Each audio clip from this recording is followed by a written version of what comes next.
first real stage was our recognition as a management team that we had got to the flattening of the improvement curve and we needed to do things differently. The current methods of achieving results wasn't getting us the yield that we needed, so we needed to do things differently. So we had that top level vision, that's what we want to do. We want to try and use everybody, empower everybody, but how exactly we're going to do that? So we started to look at the style we wanted to employ through that process. And that was really about managing through the teams. It was about giving people more of a voice, it was about encouraging teamwork, and not just calling a team because 6 people sit together, but how that team interacts and what all their roles are, making sure people understood how they fitted in with the whole picture, and also how to give each other feedback on their performance. If there was a problem within the team and one person was underperforming, that rather than escalating that to the manager, trying to give some people some tools so that they can actually work together to resolve their issues within that team, and thus bonding the team and making the team a more performing team. So that was one area we focused on in style, and we recognised that to do that and to make that real, we had to practice it ourselves first. So we again had to have some coaching because I guess we all got to where we were by working a certain style, and we recognised that we needed to change as well and change our way of working to involve more people, ask more questions rather than shouting out answers. So we spent some time trying to do that, really looking for people around us to comment on a change that they'd noticed as a sort of indicator that we were actually working differently.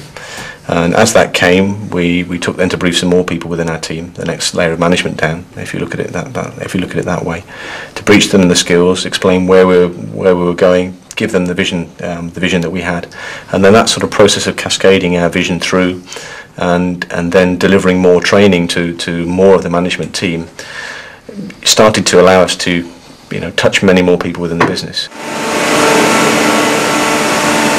We moved on from that cascade and training side, which was really mainly around the soft skills. Let's work differently to empower people and get people on board, more feedback, more coaching, get the best out of people.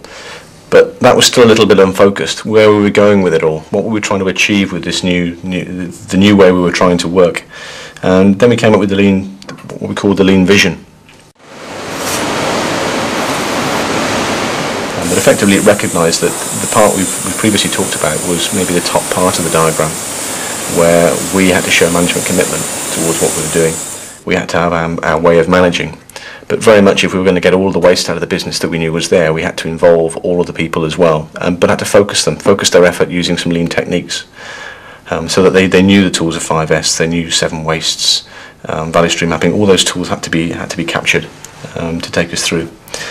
So we provided the lean vision, which looked at our role as management, the role that we wished the rest of the team to play.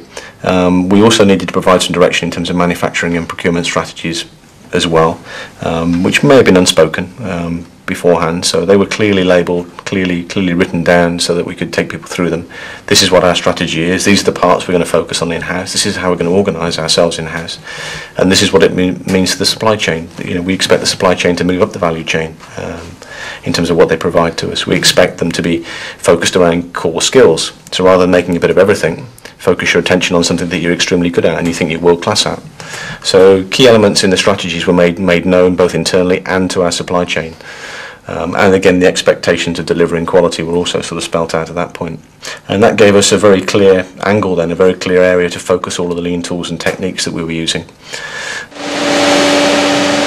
The final stage, the stage that we're at, I'm sure there are others to come, but the stage we're at now is really trying to link up those targeted areas of improvement that we've used as the training ground for the teams, link them up to deliver the full benefit to our customer, right the way through from the assembled product going out the door to our customers, right the way back down the chain through to the raw material.